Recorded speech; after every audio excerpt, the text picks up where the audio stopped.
asxaabta kusoo dhawaada muuqaal kale cusub mar kale waa aniga doctor u barteen muuqaalada ku saabsan indhaha iyo aragga. Muuqaalkan waa muuqaalkii labaad aan kaga jawaabi doono 5 su'aalood oo su'aalihiina RR channel sida ugu fiican ee loo doorto oo kiyaal adoo waxba qabin. Macnaha adoo garaado lahayn ama adoo degree indhahaaga lahayn ayaa loola jeedaa. Midaas oo noqon karto inaad hab qurux ahaan u qaadanaysid iyo hab difaac ahaan. Quruxda u qaadanaysid sidoo kale waxa aad isaga fiirisaa dhanka frame-ka kale. oo qof walba iskama gasho karo oo frame walba qofka wajigiisa oo ku soo baxa ayaa jiro oo waji loogu talagalay ayaa jiro oo jadwal la tixraac ayaa jiro taasna iska fiirisid.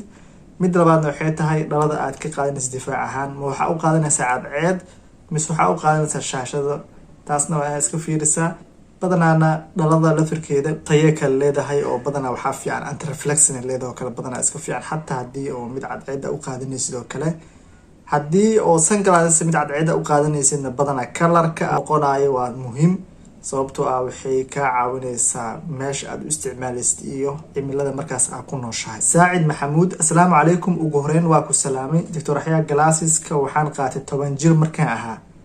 markaas oo aan arki waayay casharadii sabuurada iskuulka kadib doctora liigay wuxuu yiri indhihiisa ayaa waaweyn waa uuna ku dhashay sidaas awdeed waa inuu xirtaa oo kiyaalo. marka su-aasheedu waxay tahay doctor sanadba sanad kasii dambeeya araggayga hoos ayuu usii dhacayaa maxaa keeni kara? tusaale markaan xiranayo oo kiyaalkii ugu horeeyay cabirkiisu wuxuu ahaa 2 bar SPH haddana 18 jir ay ahaa 5 bar ayaan qaataa waa xanuuna ma jiro aan aragga hoos u dhac ahayn. dabcan hadalkiisa waxaan ka dhansan isha weynanayso in oo myopia mustaciifida aragga fog ay tahay. numberka waxyaabaha inta badan sii kordhaya waxay tahay qofka oo badanaa aad wax u akhriya ama mobile ka akhriya ama computer ama meel xirnaa ku jiro waxyaabaha inta badan sii dedejiyo oo garaadada kor u kiciya ay kamid tahay haddii oo dhaxal aysan jirin.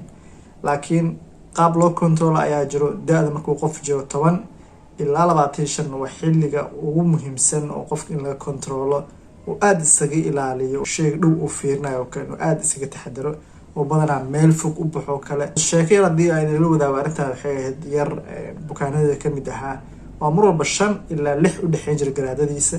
hal mar oo youtuber inta noqdo banaanka u baxay oo baadiya waxa soo duuba hal mar oo ii soo laabtay marka cabir ka qaadaba garaadadiisa waa hal waxaan dhaa maxaa samaysay kaliya baadiyaas oo aad meel fog u fiirnayo saameyn toos ay leedahay. marka haddii aad garaadada myopia ay tahay waa madaciifada aragga fog ay tahay haddii aad rabto inay soo yaraato arrintaana aad ugu taxadartid. Zainab Ibrahim Yusuf, abowey isha bidix ayaa waxaa iiga dhex jiro sida inaan dhagax iiga jiro maxaa sababa? midda koowaad waxaa laga yaabaa oo sababi karo inuu dhagaxii saxda ahaa kaaga jiro ama qashin oo kaaga jiro. midda labaad inuuba qashin kaaga jirin laakiin qaleel oo jiro taas oo keeni karta waxa la yiraahdo foreign body sensation oo ah micnaheeda shay qashina in isha kaaga jira inaad dareemaysid laakiin waxba isha u kaaga jirin. taasna waxaa loo kala saari karaa inta badan haddii xilli kale oo marna ay ku fiican tahay marna ay tahay badan waxay u badan tahay in waxba ay kaaga jirin oo ay tahay qaleelkaas. habka ugu fiican waxay tahay inaad dhakhtar indho u tagtid oo cilada la baaritaan lagu sameeyo isha guud ahaan kadib haddii qaleel tahayna daawooyin kaalmaati iyo talooyin ku saabsan lagu siiyo. haddii ay tahayna wax isha kaaga jirin isha banaanka looga soo saaro.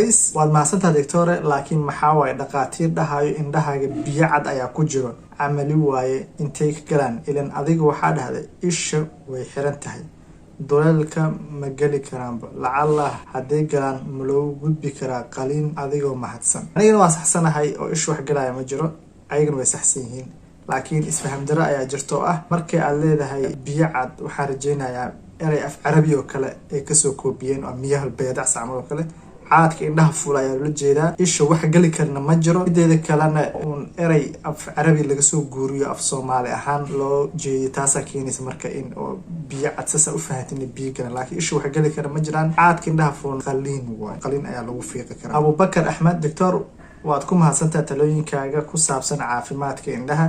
doctor waxaan ku wararay oon kala fahmi waayo oo kiyaalaha solarka iyo kuwa anti blue light ma isku midba mise waa kala duwan yihiin yaasa fiican? way kala duwan yihiin. photochromic ayaa ladhadaa loo isticmaala cadceeda banaanka marka u baxda madoobaanaya. dadka blue light ka dhawaan uu soo kordhay oo badanaa waxaa loo adeegsadaa shaashadaha. marka hore waxaa aad loo adeegsan jiray shaashadaha waxaa la yidhahdaa anti-reflex oo iftiinka shaashadaha kasoo baxaya laakiin baaritaan cilmiya la sameeyay ayaa waxaa la ogaaday qofka markuu computer ama shaashad isticmaalayo sababta keenaysa inuu dhaqsi hurdada ay ka tagto maxay tahay. taasaa keenta marka in lasoo saaro oo kiyaalkan la yidhaahdo blue light filter. marka way kala duwan yihiin yaa fiican marka lahaa labadooda midkaasa fiican lama dhihi karo, mid walbo shaqadu qabanaya ku xirantaha. laakiin waxaa aada usii muhiimsan inaad qaadatid midda cadceed, sababtoo cadceedda khatarteed ayaa ka daran midda shaashada.